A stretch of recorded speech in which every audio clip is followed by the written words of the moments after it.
Welcome back to another video. It's been a while since my last one, and that's down to various things keeping me busy elsewhere. In this week's video, there is more progress on the flat roof above our stone outbuilding, and I prepare for the arrival of the team that is putting up the external wall insulation around the house. Following on from last week, the parapet walls surrounding the flat roof had been completed. It was now time to lay a polythene sheet to act as a vapour barrier, lay down the insulation and pour a sloping concrete screed, which will later receive a liquid applied waterproofing membrane.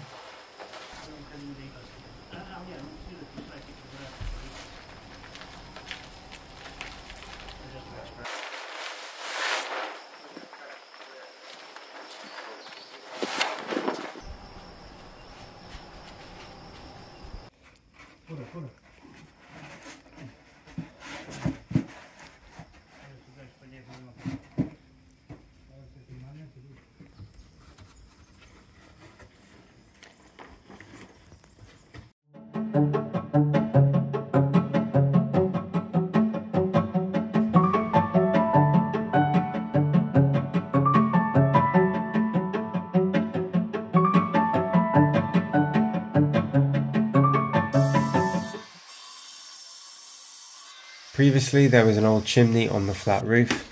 This was removed, leaving a hole in the roof deck. To fill the hole, some rebar was added and formwork installed underneath before it was filled with concrete and left to cure.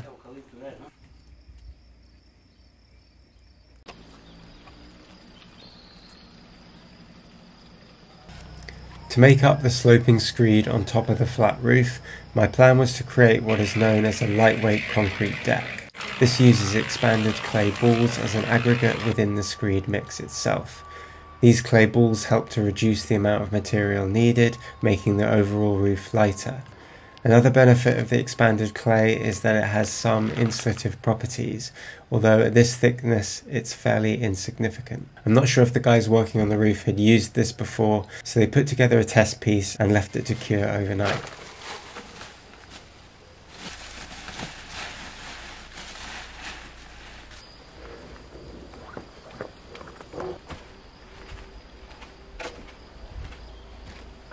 The blue insulation you can see was laid out with channels for concrete mix to fill in between. Although this would mean that the insulation wasn't continuous, I was told that it was essential for the strength of the roof. Once the guys had gone for the day, I went up onto the roof to finish off the last bit of vapour barrier.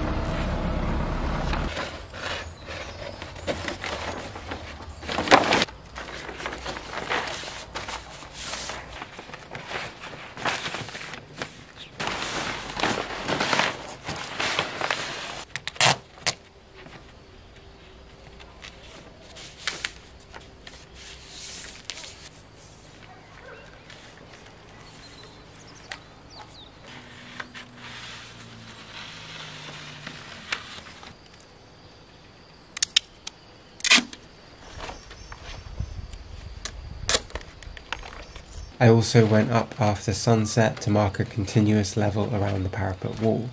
I used the laser, which wasn't visible during the day, and these marks would later be used to form the slope of the screed.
Steel mesh was used to strengthen the slab, and as soon as it was in place, it was time to start laying the screed.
Small stacks of broken tile and concrete were placed at different locations.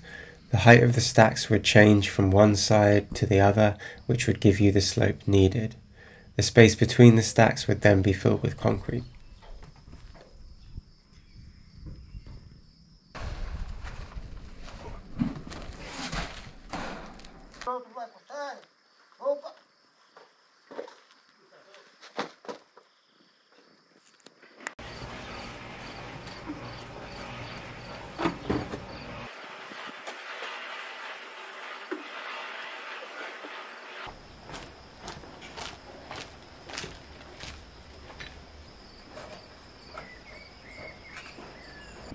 At this point I decided to help out and began shoveling the concrete mix into buckets and passing them up to the guys on the roof.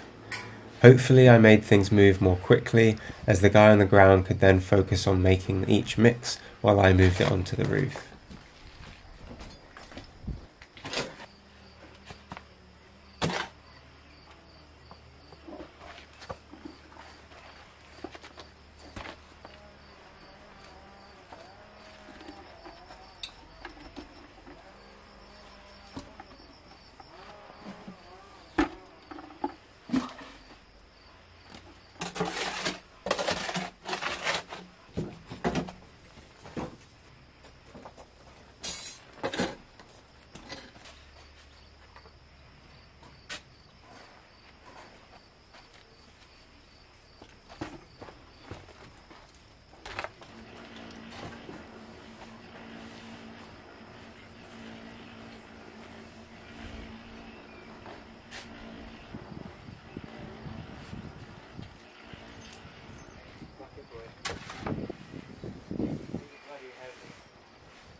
With each day that passed, a new section of the roof was covered in screed, and soon it was time to add the liquid applied waterproofing membrane.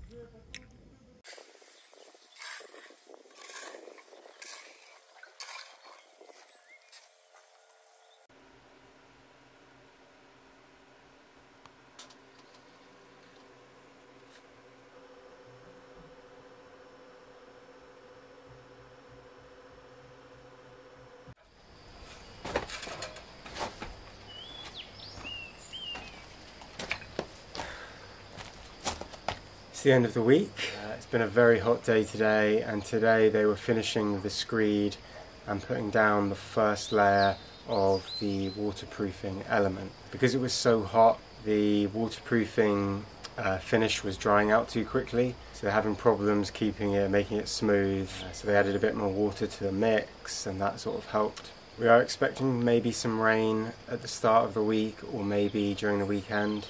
Hopefully not. I don't think it'll matter too much. They've still got to finish off the liquid applied membrane, which they'll do on Monday, and they'll also cover up the rainwater outlets. At the moment you can still see the plastic, but they will render over those using some fiberglass mesh and make those hidden. I still haven't fully decided on the finish for the outside wall, the external face of the parapet wall. I tested out some visuals in Photoshop, and I think the stone does look good, but I think it's going to be difficult to make it uniform, if you know what I mean. And if I put stone on top that is cleaner or doesn't necessarily follow the same pattern as the previous stonemason, you're definitely going to see the difference, which I think might look a little bit jarring. So that's why I think a contrast may be better. But I'm still thinking about it, and we'll see what we do when it's done.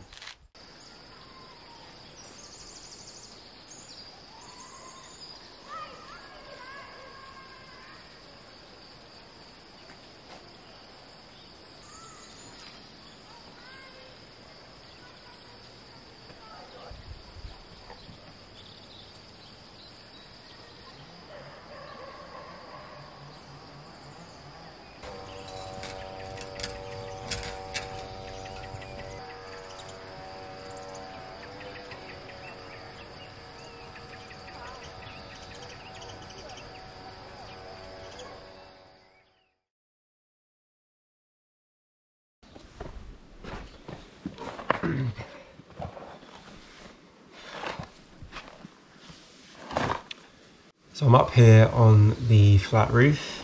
The guys that I had building the parapet wall, laying down the screed, the slope of the flat roof thing have now left. The reason I'm sitting down here is because I'm hoping that it's sheltered enough from the wind. You might be able to see the trees behind me. Hopefully there's no wind noise on the mic. If there is, I might have to dub this. It turns out that it wasn't sheltered enough, so to save you from the wind, I'll do a voiceover. At the moment, the roof isn't waterproof, and each time it rains there is water leaking into the rooms below, which fortunately isn't a problem at the moment as these rooms are not used. I think the main reason for the leaks is because since the waterproofing component was added, some cracks have appeared on the surface, most likely due to the expansion and contraction of the materials. At the end of the day, it was me that decided to go with this product, and I chose the method of roof construction. The guys working on the roof did suggest an alternative product, which perhaps would have been the right one to go for. If I had listened, maybe things would have been different. I'm talking to the manufacturer of the product to see how best to fix the cracks, and once they give me a solution, I'll be filling the cracks, and I'll hopefully have a waterproof roof. I knew that going into this, flat roofs are notoriously leaky, and one this size was going to be a challenge. But I'm confident that we'll get there, I just need to be patient.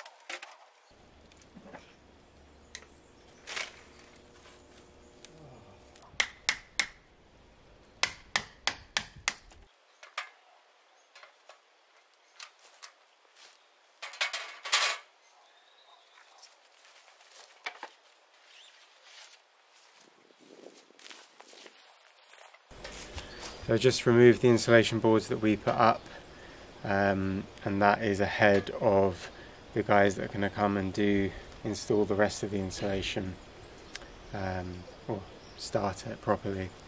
They're coming in less than a week, and we're actually going away, so they'll be working while we're not here. I've asked them to send some photos. That's why I've been getting the brackets up on the windows. I've got one more window to do, which I'll do now.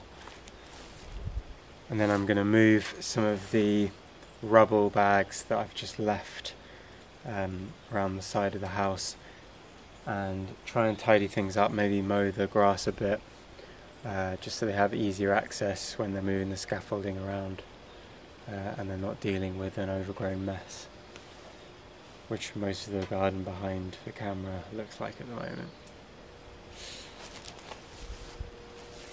I was hoping the boards would come away a bit more easily. I mean, a couple of them came away quite easily, but the last one broke apart and I've got lots of polystyrene in the ground, which isn't great, but hopefully I'll be able to pick big bits up.